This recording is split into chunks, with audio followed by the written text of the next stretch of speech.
Hi everyone, welcome to my channel let's get up knowledge. So student, आज हम करने वाले हैं one shot revision of your chapter 2 the world population distribution density and growth of part A book of class 12 geography. And student, if you are new to my channel then don't forget to subscribe my channel ताकि आपको ऐसी ही informative updates timely मिलती रहे। तो चलिए शुरू करते हैं आज का video. Our topic number 1, population. इसमें पॉइंट नंबर 1 है the term population refers to the total number of inhabitants in a given geographical region. तो पॉपुलेशन क्या होता है? किसी भी ज्योग्राफिकल रीजन के अंदर कितने लोग वहां पर इनहेबिट कर रहे हैं या रह रहे हैं, उसे कौन बताता है? उसे ये जो टर्म पॉपुलेशन है वो बताता है। Now point number 2, the world at the beginning of the 21st century recorded the presence of over 6 billion population. और क्या है 21st सेंचुरी के बिगिनिंग में क्या था? जो वर्ल्ड की जो पॉपुलेशन है वो कितनी रिकॉर्ड करी गई थी? ओवर 6 बिलियन, यानी 6 बिलियन प्लस पॉपुलेशन रिकॉर्ड करी गई थी at the very beginning of the 21st century. Okay, now point number 3, patterns of population distribution and density help us to understand the demographic characteristics of any area. तो ये जो हम population distribution and density पढ़ते हैं तो ये हमें क्या अंडरस्टैंड करने में हेल्प करते हैं? किसी भी एरिया के जो डेमोग्राफिक कैरेक्टरिस्टिक्स है उन्हें अंडरस्टैंड करने में हमें हेल्प करते हैं। Now point number 4, the population of the world is unevenly distributed over the space. तो ये जो वर्ल्ड की जो पॉपुलेशन है वो ओवर द स्पेस कैसे डिस्ट्रीब्यूटेड है? अनइवनली डिस्ट्रीब्यूटेड है, यानी इवनली नहीं है, कहीं पे ज्यादा है तो कहीं पे कम है। तो क्या है, जो वर्ल्ड की पॉपुलेशन है वो over the space unevenly distributed है। Okay, now topic number 2, patterns of population distribution in the world. अब जो वर्ल्ड में जो पॉपुलेशन डिस्ट्रीब्यूशन है उनका कैसा पैटर्न है उसके बारे में हम बात करेंगे। So point number 1, the term population distribution refers to the way people are spaced over the earth surface. तो ये जो टर्म पॉपुलेशन डिस्ट्रीब्यूशन है ये क्या बताता है कि ओवर द अर्थ सरफेस जो लोग हैं वो किस तरीके से डिस्ट्रीब्यूटेड है, वो कौन बताता है? ये जो टर्म है पॉपुलेशन डिस्ट्रीब्यूशन वो बताता है। Now point number 2, broadly 90% of the world population lives in about 10% of its land area। और ब्रॉडली अगर देखा जाए तो हमारी जो वर्ल्ड पॉपुलेशन है उसका जो 90% है वो कहाँ रहता है? सिर्फ 10% लैंड एरिया में ही रहता है, ये रिसाइड करता है। Now point number 3, the 10 most populous countries of the world contribute of about 60% of the world population. और जो हमारी वर्ल्ड की जो 10 मोस्ट पॉपुलस कंट्रीज है वो क्या है? हमारी वर्ल्ड पॉपुलेशन का 60% कंट्रीब्यूट करती है। ओके, और ये जो 10 कंट्रीज है उसमें से भी जो 6 कंट्रीज है वो किधर लोकेटेड है? In Asia continent. और ये जो 6 कंट्रीज है कौन कौन से है एशिया कॉन्टिनेंट के अंदर? जो मोस्ट पॉपुलस कंट्रीज है, China, India, Indonesia, Pakistan, Bangladesh and Russia. Keep in your mind. Now moving on to our next topic, topic number 3, density of population। तो इसमें पॉइंट नंबर 1 है the ratio between the number of people to the size of land is termed as the density of population। तो ये जो term है density of population ये क्या है? ये रेशियो है किसके बीच में? The number of people and size of land के बीच में। Okay, now point number 2, it is necessary to understand the density of population because each unit of land has limited capacity to support people living on it। और ये जो density of population है इसे understand करना इसलिए necessary है क्योंकि क्या होता है, ईच यूनिट ऑफ लैंड की क्या होती है? लिमिटेड कैपेसिटी होती है कि वो जो भी लोग उसके ऊपर रह रहे हैं उन्हें सपोर्ट कर सके। तो दैट्स वाई ये जो डेंसिटी ऑफ पॉपुलेशन है इसे अंडरस्टैंड करना नेसेसरी है हमारे लिए। Now point number 3, it is usually measured in persons पर स्क्वायर किलोमीटर। किस में मेजर होता है ये? पर्सन्स पर स्क्वायर किलोमीटर। और इसका फॉर्मूला क्या है कैलकुलेट करने के लिए? Population upon area. Okay, now point number 4, Asia has the highest density of population. तो ऐसा कौन सा कॉन्टिनेंट है जिसकी हाईएस्ट डेंसिटी है? तो वो कौन सा है? Asia. Keep in your mind. Now topic number 4, factors influencing the distribution of population। अब ऐसे कौन कौन से फैक्टर्स हैं जो पॉपुलेशन डिस्ट्रीब्यूशन को इन्फ्लुएंस करते हैं? तो कौन कौन से फैक्टर्स है? Geographical factors, economic factors and socio cultural factors. तो फर्स्ट हम बात करेंगे ज्योग्राफिकल फैक्टर्स के बारे में, देन इकोनॉमिक फैक्टर्स के बारे में, फिर उसके बाद सोशल एंड कल्चरल फैक्टर्स के बारे में। सो जो ज्योग्राफिकल फैक्टर्स है उनमें कौन कौन से फैक्टर्स है? Again, availability of water, landforms, climate and soil. So availability of water, तो इसमें पॉइंट नंबर 1 है water is the most important factor for life, so people prefer to live in areas where fresh water is easily available. तो as we all know water क्या है कि important factor है for life. तो इसी वजह से ही क्या है जो लोग हैं वो ऐसी जगह पे रहना प्रेफर करते हैं जहाँ पे उन्हें फ्रेश वाटर की अवेलेबिलिटी इजिली हो। Now point number 2, because of this river valleys are among the most densely populated areas of the world. और इसी वजह से ही जो रिवर वैलीज है वो क्या है जो हमारे वर्ल्ड के अंदर जो मोस्ट डेंसली पॉपुलेटेड रीजन है उनमें से एक है। नाउ नेक्स्ट फैक्टर लैंडफॉर्म्स, इसमें पॉइंट नंबर 1 है people prefer living on the flat plains and gentle slope because such areas are favorable for production of crops and to build roads and industries। और अगर हम landforms की बात करें तो जो लोग हैं वो ऐसी जगह पर रहना प्रेफर करते हैं जहाँ पर क्या हो फ्लैट प्लेन्स हो और जेंटल स्लोप हो, क्योंकि ये जो जगह है वो प्रोडक्शन ऑफ क्रॉप्स और building of roads and industries को सपोर्ट या फेवर करते हैं। ऑन द अदर हैंड जो माउंटेनियस एंड हिली एरियाज है वो ये सब चीजों को सपोर्ट या फेवर नहीं करते हैं। दैट्स वाई ऐसी जगह पर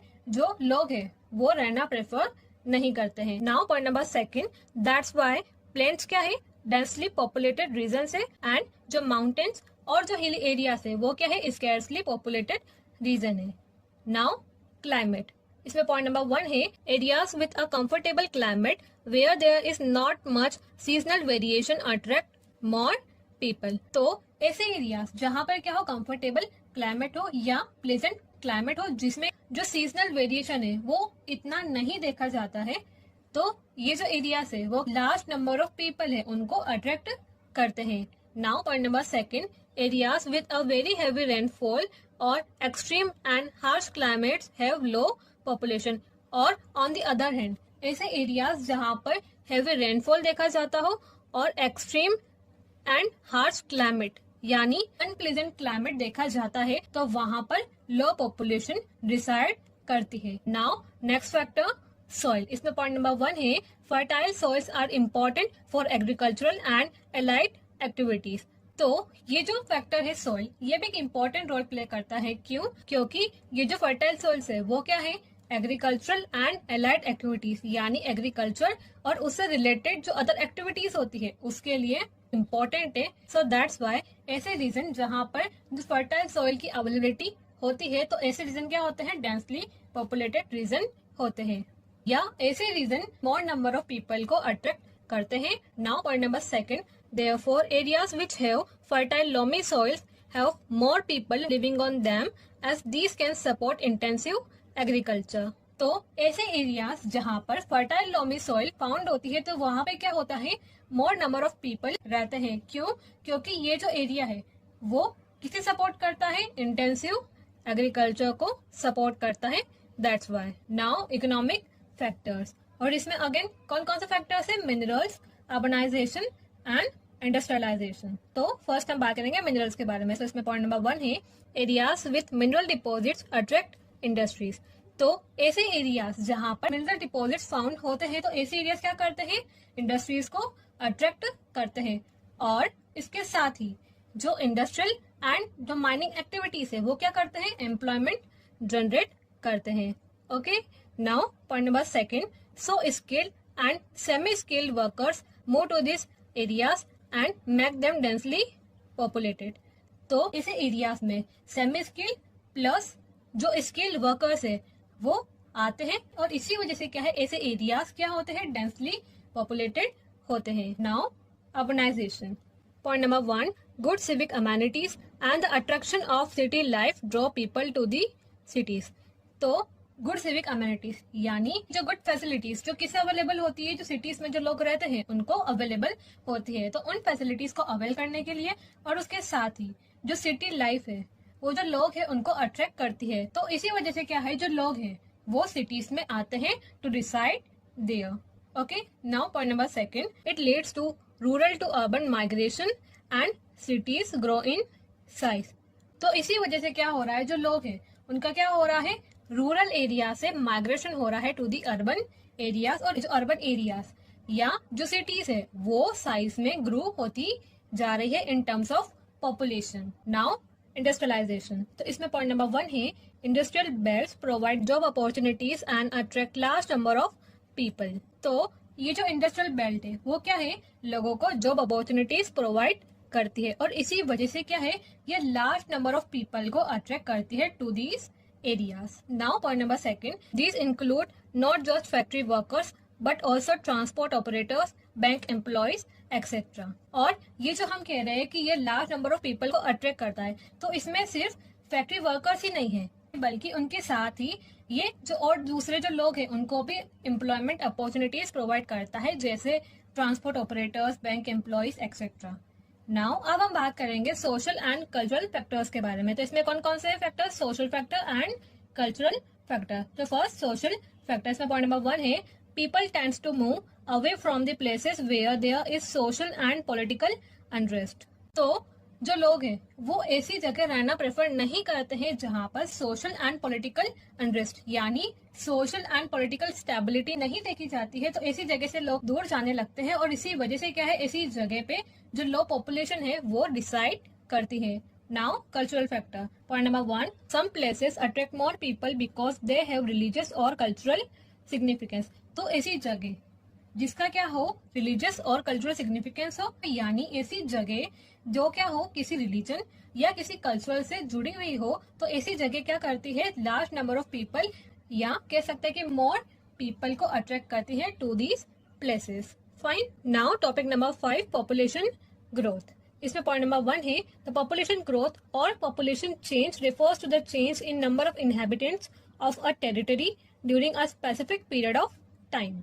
तो ये जो टर्म है कौन सी, पॉपुलेशन ग्रोथ और पॉपुलेशन चेंज, ये क्या रेफर करता है, ये क्या बताता है कि during a specific period of time एक पर्टिकुलर टेरिटरी के अंदर जो लोग इनहेबिट कर रहे हैं या जो नंबर ऑफ इनहेबिटेंट्स है उनमें जो चेंज देखा जा रहा है उसे ये जो टर्म है वो रेफर करता है। Now point number 2, this change may be positive as well as negative. और ये जो चेंज है वो पॉजिटिव भी हो सकता है और नेगेटिव भी हो सकता है। Point number 3, it can be expressed either in terms of absolute numbers or in terms of percentage। तो ये जो पॉपुलेशन चेंज है इसे हम एब्सोल्यूट नंबर्स में और जो परसेंटेज है उनमें एक्सप्रेस कर सकते हैं। Now point number 4, population change in an area is an important indicator of economic development, social upliftment and historical and cultural background of the region. तो ये जो पॉपुलेशन चेंज है वो किसी भी रीजन के अंदर economic development, social upliftment and जो हिस्टोरिकल कल्चरल बैकग्राउंड है वो कैसा है उसे बताने के लिए एक इम्पोर्टेंट इंडिकेटर का काम करता है। Now moving on to our next topic, topic number 6, component of population change. अब जो पॉपुलेशन चेंज है उसके कौन कौन से कंपोनेंट्स है उसकी हम बात करेंगे इस टॉपिक के अंडर। सो कौन कौन से कंपोनेंट्स है पॉपुलेशन चेंज के, births, deaths and migration. So first हम बात करेंगे बर्ड्स के बारे में। So point number 1, the crude birth rate which is CBR is expressed as number of live births in a year per 1000 of population. तो ये जो क्रूड बर्थ रेट है जो कि क्या एक्सप्रेस करता है, number of live births in a year per 1000 of population, की एक साल के अंदर 1000 ऑफ पॉपुलेशन में कितनी लिव बर्थ हुई है उसे कौन बताता है, क्रूड बर्थ रेट। और इसको कैलकुलेट करने का फॉर्मूला क्या है, CBR is equal to BI यानी birth upon population into 1000। Here CBR is equals to crude birth rate और जो BI है वो क्या डिनोट करता है, live births during the year and जो P है उसमें वो क्या डिनोट करता है, mid year population of the area. Okay, next component of population change which is death. तो इसमें पॉइंट नंबर 1 है death rate plays an active role in population change, कि जो डेथ रेट है वो भी क्या है, एक्टिव रोल प्ले करता है in the population change. Population growth occurs not only by increasing birth rate but also due to decreasing death rate। और जो population growth है वो सिर्फ जो birth rate है उसे increase करने से नहीं होता, बल्कि उसके साथ अगर जब जो death rate है उसमें अगर decrement देखा जाता है तो भी क्या होता है, population growth होता है। Now point number 2, crude death rate which is denoted by CDR is a simple method of measuring mortality of any area। तो जैसा कि हमने पहले CBR कैलकुलेट किया था फॉर दी बर्थ तो वैसे ही हम अब क्या करेंगे, डेथ्स के लिए CDR कैलकुलेट करेंगे। और ये जो मेथड है ये क्या है, किसी भी एरिया के अंदर जो मोर्टेलिटी है यानी जो डेथ है उन्हें मेजर करने का एक सिंपल मेथड है। Now point number 3, CDR is expressed in terms of number of deaths in a particular year per thousand of population in a particular region। तो ये जो CDR है वो क्या एक्सप्रेस करता है कि एक पर्टिकुलर ईयर के अंदर पर 1000 ऑफ पॉपुलेशन में कितना नंबर ऑफ डेथ हुआ है, तो उसे CDR एक्सप्रेस करता है। और इसे कैलकुलेट करने का फॉर्मूला क्या है, CDR is equals to D/P into 1000। और इसमें जो CDR है वो क्या है, क्रूड डेथ रेट, और जो D है वो क्या है, नंबर ऑफ डेथ्स, एंड जो P है वो क्या है, estimated mid year population of the year. Okay, now point number 4, by and large mortality rates are affected by the region's demographic structure, social advancement and level of its economic development। तो by and large किसी भी area की जो mortality rate है वो किस पर depend करती है या किससे अफेक्ट होती है, कि जो रीजन है उसका कैसा डेमोग्राफिक स्ट्रक्चर है और कैसा वहां पर सोशल एडवांसमेंट है, और उसके साथ ही वहां पर कितना लेवल ऑफ इकोनॉमिक डेवलपमेंट है, तो उस पर जो मोर्टेलिटी रेट है वो डिपेंड करती है या उससे अफेक्ट होती है mortality rate. Now third component of population change which is migration. तो इसमें पॉइंट नंबर 1 है, when people move from one place to another, the place they move from is called the place of origin and the place they move to is called the place of destination. तो जब people move करते हैं from one place to another, उसे क्या बोलते हैं हम, migration. और जहां से उन्होंने मूव किया वो क्या है, उनका प्लेस ऑफ ओरिजिन, और जहां पर उन्होंने मूव करा वो क्या है, उनका प्लेस ऑफ डेस्टिनेशन। और जो प्लेस ऑफ ओरिजिन से जो लोग माइग्रेट करते हैं to the place of destination, तो क्या होता है, प्लेस ऑफ ओरिजिन पे जो पॉपुलेशन है उसमें डिक्रीमेंट देखा जाता है, और ऑन द अदर हैंड जो प्लेस ऑफ डेस्टिनेशन है वहां पे क्या होता है, जो पॉपुलेशन है उसमें इंक्रीमेंट देखा जाता है। नाउ पॉइंट नंबर 2, माइग्रेशन में बी परमानेंट, टेम्पररी और सीजनल। तो जो माइग्रेशन है वो परमानेंट बेसिस पे भी हो सकता है, टेम्पररी बेसिस पे भी हो सकता है, और सीजनल भी हो सकता है। It may take place from rural to rural areas, rural to urban areas, urban to urban areas and urban to rural areas. और ये जो माइग्रेशन है वो रूरल से रूरल एरियाज, रूरल से अर्बन एरियाज, अर्बन से अर्बन एरियाज और urban से रूरल एरियाज में भी हो सकता है। Now point number 3, the same person is both an immigrant and emigrant. और एक ही पर्सन इमिग्रेंट भी होता है और एमिग्रेंट भी होता है। कैसे, कि जो प्लेस ऑफ ओरिजिन है वहां से जो पर्सन माइग्रेट करके गया to the place of destination, तो जो प्लेस ऑफ ओरिजिन से वो माइग्रेट किया तो वहां के लिए क्या हुआ, वो इमिग्रेंट, और जहां वो माइग्रेट किया to the place of destination तो वहां के लिए क्या हुआ, वो immigrant. Okay, now point number 4, people migrate for a better economic and social life. तो जो लोग है वो क्यों माइग्रेट करते हैं from one place to another, ताकि वो क्या कर सके, एक better economic and social life जी सके। That's why and there are 2 sets of factors that influence migration. तो जो माइग्रेशन है उसे भी क्या है, 2 फैक्टर्स इन्फ्लुएंस करते हैं। तो कौन कौन सा फैक्टर है वो, push factor and pull factor. और ये पुश फैक्टर ये क्या है, ये ऐसा फैक्टर है जो क्या करता है, जो प्लेस ऑफ ओरिजिन है पर्सन का उसे लेस अट्रैक्टिव बनाता है और उस पर्सन को इन्फ्लुएंस करता है कि वो क्या करे, माइग्रेट करे टू एनी अनदर प्लेस। और ये जो पुश फैक्टर है ये क्या क्या हो सकता है, unemployment, poor leaving condition, unpleasant climate etcetera. और ये जो पुल फैक्टर है ये क्या करता है, जो प्लेस ऑफ डेस्टिनेशन है उसे अट्रैक्टिव बनाता है और लोगों को इन्फ्लुएंस करता है कि वो इधर प्लेस ऑफ डेस्टिनेशन पर आए। और ये जो पुल फैक्टर है ये क्या क्या हो सकता है, better opportunities and living conditions, pleasant climate etcetera. Now topic number 7, trends in population growth. तो जो पॉपुलेशन ग्रोथ है उसमें कैसा ट्रेंड देखा गया from the very beginning to the present, तो इसकी हम बात करने वाले हैं। सो इसमें पॉइंट नंबर 1 है, the population on the earth is more than 7 billion, it has grown to this size over centuries. तो जो अभी प्रेजेंट में अर्थ पे जो पॉपुलेशन है वो कितनी है, 7 बिलियन प्लस पॉपुलेशन है, और जो पॉपुलेशन है उसे इस साइज तक ग्रो करने में सेंचुरीज लगी है। Now point number 2, in the early period population of the world grew very slowly, it is only during the last few hundred years that population has increased at an alarming rate. और पहले क्या था, जो world population थी वो बहुत slowly grow कर रही थी, बट अगर हम लास्ट फ्यू 100 ईयर्स की बात करें तो वर्ल्ड की जो पॉपुलेशन है वो क्या है, एक अलार्मिंग रेट से इंक्रीज हो रही है, which is not a good sign for us. Now अब हम जो पॉपुलेशन ग्रोथ है उसके ट्रेंड्स देखते हैं। तो इसमें फर्स्ट है, after the evolution and introduction of agriculture about 12,000 to 8,000 years ago, the size of population was small, roughly 8 million. तो आज से 12,000 और 8,000 years ago जब जो एग्रीकल्चर है उसका एवोल्यूशन एंड इंट्रोडक्शन हो चुका था, तो उस समय जो हमारी पॉपुलेशन साइज थी वो कितनी थी, रफली 8 मिलियन ही थी। Now second trend, in the first century AD it was below 300 million. तो in the first century AD which is anno domini, तो उस समय क्या था, जो पॉपुलेशन है वो क्या थी, 300 मिलियन से कम थी। Now third trend, the expanding world trade during the 16th and 17th century set the stage for rapid population growth। तो during the 16th and 17th century क्या हुआ, जो वर्ल्ड ट्रेड है उसका एक्सपांशन हुआ और उसकी वजह से क्या हुआ, जो पॉपुलेशन है उसका रैपिड ग्रोथ देखा गया। Now fourth trend, around 1750 at the dawn of industrial revolution the world population was 550 million.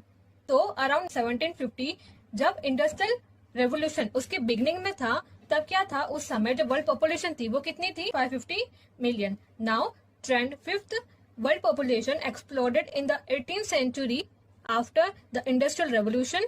तो वर्ल्ड की जो पॉपुलेशन है वो कब एक्सप्लोड हुई, यानी जो वर्ल्ड की जो पॉपुलेशन है उसमें कब ट्रेमेंडस ग्रोथ देखा गया, in the 18th century after industrial revolution. Technological advancement achieve so far helped in the reduction of birth rate and provided a stage for accelerated population growth. तो जो टेक्नोलॉजिकल एडवांसमेंट है जो हमने अब तक अचीव किया है उसने हमें किसमें हेल्प किया है, in reduction of birth rate. जो बर्थ रेट है उसे कम करने में हमें हेल्प किया है, और उसके साथ ही जो टेक्नोलॉजिकल एडवांसमेंट है उसने क्या किया है, एक स्टेज प्रोवाइड किया है for accelerated population growth. Now there are two facts. Fact 1, human population increase more than 10 times in the past 500 years. तो पास्ट 500 ईयर से क्या हो रहा है, जो हमारी ह्यूमन पॉपुलेशन है वो क्या है, मोर देन 10 टाइम्स, यानी 10 गुना से भी ज्यादा इंक्रीज हो रही है। Now fact second, in the 20th century itself the population has increased 4 times. तो सिर्फ 20th सेंचुरी के अंदर ही क्या है, जो हमारी जो पॉपुलेशन है वो 4 टाइम्स इंक्रीज हो गई है। Now moving on to our next topic, topic number 8, doubling time of world population. अब जो हमारी जो वर्ल्ड पॉपुलेशन है उसका डबलिंग टाइम कैसा है उसकी हम बात करेंगे। सो इसमें पॉइंट नंबर 1 है, it took more than a million years for the human population to attain the 1 billion mark. तो ये जो हमारी जो ह्यूमन पॉपुलेशन है उसे ये 1 बिलियन मार्क तक पहुंचने के लिए मिलियन ईयर से भी ज्यादा का समय लगा है। But it took only 12 years for it to rise from 5 billion to 6 billion. पर अब उसे 5 बिलियन से 6 बिलियन तक पहुंचने में सिर्फ 12 ईयर्स ही लगे हैं।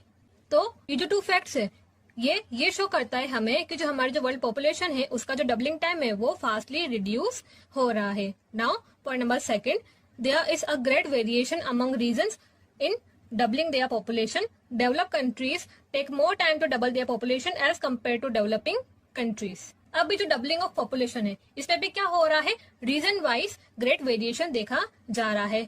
और जो डेवलप कंट्रीज है उनको क्या है, उनकी जो पॉपुलेशन है उसे डबल करने में ज्यादा टाइम लग रहा है as compare to the developing countries. Now point number third, most of the population growth is taking place in the developing world where population is exploding. और जो मेजरली जो पॉपुलेशन ग्रोथ देखा जा रहा है वो कहाँ से देखा जा रहा है, इन द डेवलपिंग कंट्रीज, जहाँ पे क्या हो रहा है, जो पॉपुलेशन है वो एक्सप्लोड हो रही है। Now topic number 9, special pattern of population change, की ओवर द स्पेस जो पॉपुलेशन चेंज है उसका पैटर्न कैसा है उसकी हम बात करेंगे। तो इसमें पॉइंट नंबर 1 है, population growth in different parts of the world can be compared. The growth of population is low in developed countries as compared to developing countries. तो जो population growth है across the different parts of the world, उन्हें क्या कर सकते हैं, हम compare कर सकते हैं। और अगर broadly देखा जाए तो जो population growth है वो developed countries में कम है as compared to developing countries. Now point number 2, there is negative correlation. Negative correlation मतलब अगर एक वेरिएबल ज्यादा होगा तो दूसरा कम होगा, तो ये क्या है, नेगेटिव कोरिलेशन। और ये जो रिलेशन है वो किसमें एग्जिस्ट करता है, between economic development and population growth. कि अगर पॉपुलेशन ग्रोथ कम होगी तो क्या होगा, इकोनॉमिक डेवलपमेंट ज्यादा होगा, और अगर पॉपुलेशन ग्रोथ ज्यादा होगी तो क्या होगा, इकोनॉमिक डेवलपमेंट कम होगा। Fine. Now point number third, although the annual rate of population change क्या है 1.4% seems to be low, it is actually not so. तो इधर हम ग्लोबल लेवल पे जो पॉपुलेशन चेंज का जो एनुअल रेट है उसकी बात कर रहे हैं, क्या है वो 1.4%। तो ये क्या है, हमें देखने में तो कम लग रहा है, बट एक्चुअली में ऐसा नहीं है, क्योंकि when a small annual rate is applied to a very large population it will lead to a large population change. कि जब हम ये स्मॉल सा परसेंट भी अगर लार्ज पॉपुलेशन से अप्लाई करें तो लार्ज पॉपुलेशन चेंज देखा जाएगा। That's why now second, even if the growth rate continues to decline the total population growth each year. तो ग्रोथ रेट है वो अगर डिक्लाइन भी होगी तो क्या होगा, एक्चुअली में जो टोटल पॉपुलेशन है वो ईच ईयर ग्रो तो होगी। Now topic number 10, impact of population change. कि जो पॉपुलेशन चेंज हो रहा है तो उसका इम्पैक्ट क्या रहेगा उसकी हम बात करेंगे। So point number 1, a small increasing population is desirable in a growing economy.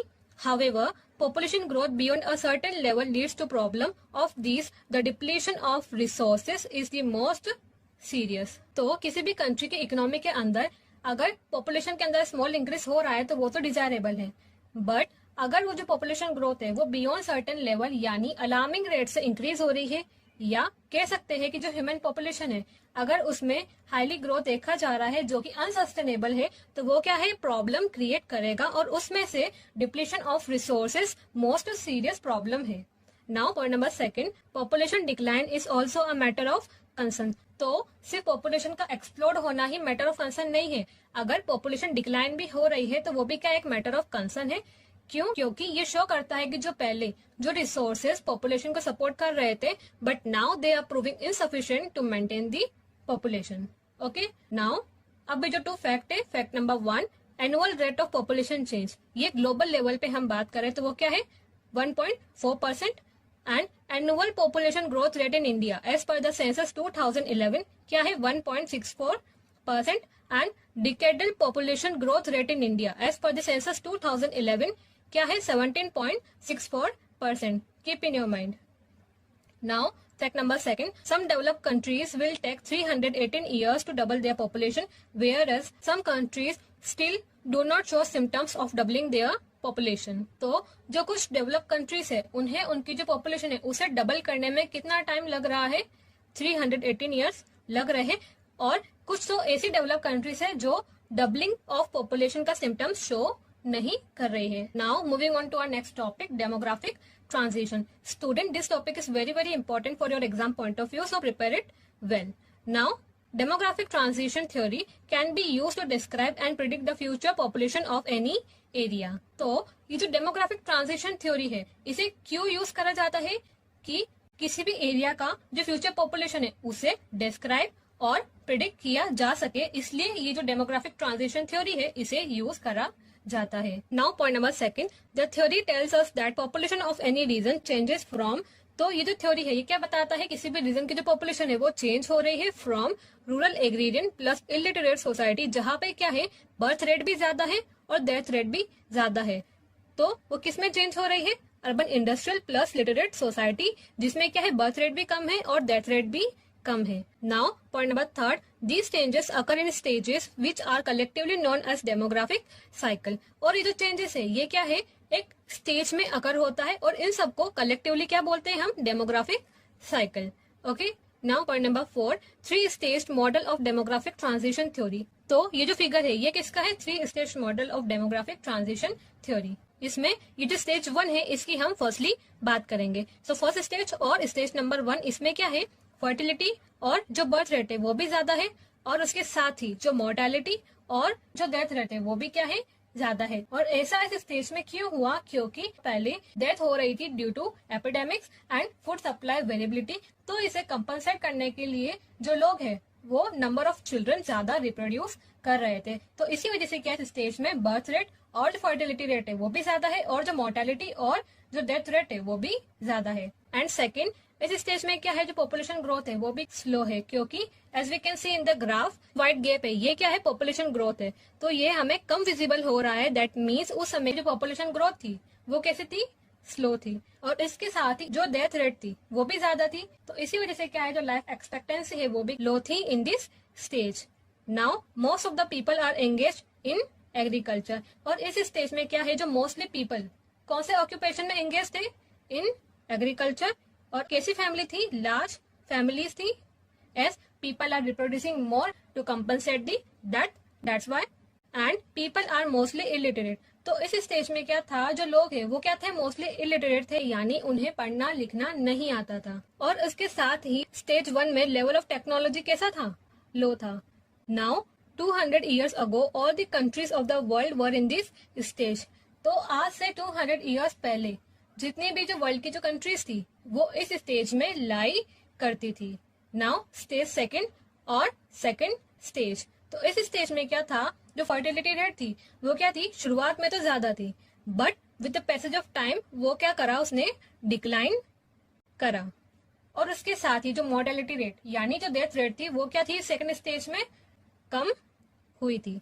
Okay, और ऐसा क्यों हुआ, क्योंकि स्टेज 2 में इंप्रूवमेंट देखा गया इन सैनिटेशन यानी साफ सफाई में इंप्रूवमेंट देखा गया, और उसके साथ ही जो हेल्थ कंडीशन है उसमें भी इंप्रूवमेंट देखा गया। दैट्स व्हाई ऐसा पॉसिबल हुआ। Now second, because of this gap the net addition to the population is high. So as you can see in the graph, stage 2 में क्या था, शुरुआत में जो बर्थ रेट थी वो ज्यादा थी, बट विद द टाइम उसने डिक्लाइन किया। और उसके साथ ही जो डेथ रेट थी वो क्या थी, ऑलरेडी डिक्लाइन होते हुए आ रही थी। और इसकी वजह से क्या हुआ, जो बीच में जो गैप बना, which shows net addition to the population था वो ज्यादा था। नाउ स्टेज 3 और थर्ड स्टेज। तो इस स्टेज में क्या था, जो फर्टिलिटी रेट यानी जो बर्थ रेट है वो भी कम है, और उसके साथ ही मोर्टेलिटी रेट यानी जो डेथ रेट है वो भी कम है, और पॉपुलेशन इधर स्टेबल और ग्रोस स्लोली। तो इस स्टेज में क्या है, जो पॉपुलेशन है वो या तो स्टेबल है और या तो स्लोली ग्रो कर रही है। So again as you can see in the graph, जो बर्थ रेट है वो भी कम हुई है, और उसके साथ ही जो डेथ रेट है वो भी कम हुई है। और इसमें क्या है, हमें ऐसा कोई गैप भी देखने को नहीं मिल रहा है, विच शोज कि इस स्टेज में क्या है, या तो जो पॉपुलेशन है वो स्टेबल है, और या क्या कर रही है, वो बहुत स्लोली ग्रो कर रही है। तो इन अदर वर्ड्स हम ये भी कह सकते हैं पॉपुलेशन के अंदर लो फ्लक्चुएशन देखा जा रहा है। और ये जो स्टेज 3 है इसमें क्या है, जो लेवल ऑफ टेक्नोलॉजी है वो क्या है, हाई है, and people becomes urbanised and literate. जो लोग हैं वो क्या हुए, अर्बनाइज्ड हुए, और क्या हुए, लिटरेट हुए, and they control the family size deliberately. और जो हमने पहले स्टेज 1 में देखा था कि पहले क्या था, लार्ज फैमिलीज हुआ करती थी, बट अब जो स्टेज 3 है उसमें क्या किया, जो लोग हैं उन्होंने उनकी जो फैमिली साइज है उनको डेलिबरेटली कंट्रोल किया। Now next point, this shows that human beings are extremely flexible and are able to adjust their fertility. तो इस पॉइंट में हमें ये बोला जा रहा है कि जो ह्यूमन बीइंग्स है वो क्या है, एक्सट्रीमली फ्लेक्सिबल है, और वो क्या कर सकते हैं, जो उनकी जो फर्टिलिटी है यानी जो उनकी बर्थ रेट है उनको एडजस्ट कर सकते हैं। Now next point, in the present day different countries are at different stages of demographic transition. अब पहले क्या था, जितनी भी कंट्रीज थी वो क्या थी, स्टेज 1 में थी, पर अब अगर हम प्रेजेंट की बात करें तो अब क्या है, जो डिफरेंट कंट्रीज है वो क्या है, डेमोग्राफिक ट्रांजिशन के डिफरेंट स्टेजेस पर है।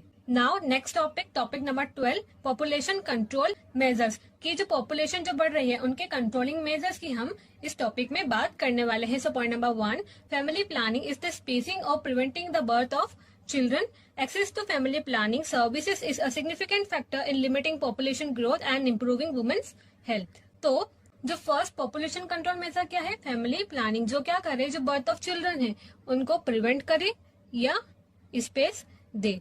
और ये जो एक्सेस टू प्लानिंग सर्विसेज है ये क्या है, एक सिग्निफिकेंट यानी एक इम्पोर्टेंट फैक्टर का काम करती है इन लिमिटिंग पॉपुलेशन ग्रोथ को लिमिट करने में, और जो वुमेन्स की जो हेल्थ है उनको इम्प्रूव करने में। Now point number 2, propaganda, free availability of contraceptives and tax disincentives for large families are some of the measures which can help population control. तो ये जो प्रोपेगेंडा है फॉर लार्ज फैमिलीज कि उनको क्या हो, फ्री अवेलेबिलिटी ऑफ कॉन्ट्रासेप्टिव्स, और उसके साथ ही क्या उन्हें टैक्स डिसइंसेंटिव्स मिले यानी डिस्करेजमेंट मिले by a way of taxes, जिससे क्या हो, या जो कि क्या करे, जो पॉपुलेशन कंट्रोल है उसमें हेल्प करे। Now moving on to our next topic number 13, Malthusian theory of population. Thomas Malthus in his theory in 1798 stated that the number of people would increase faster than the food supply. तो जो Thomas Malthus थे उन्होंने उनकी theory कब दी थी? In the year 1798.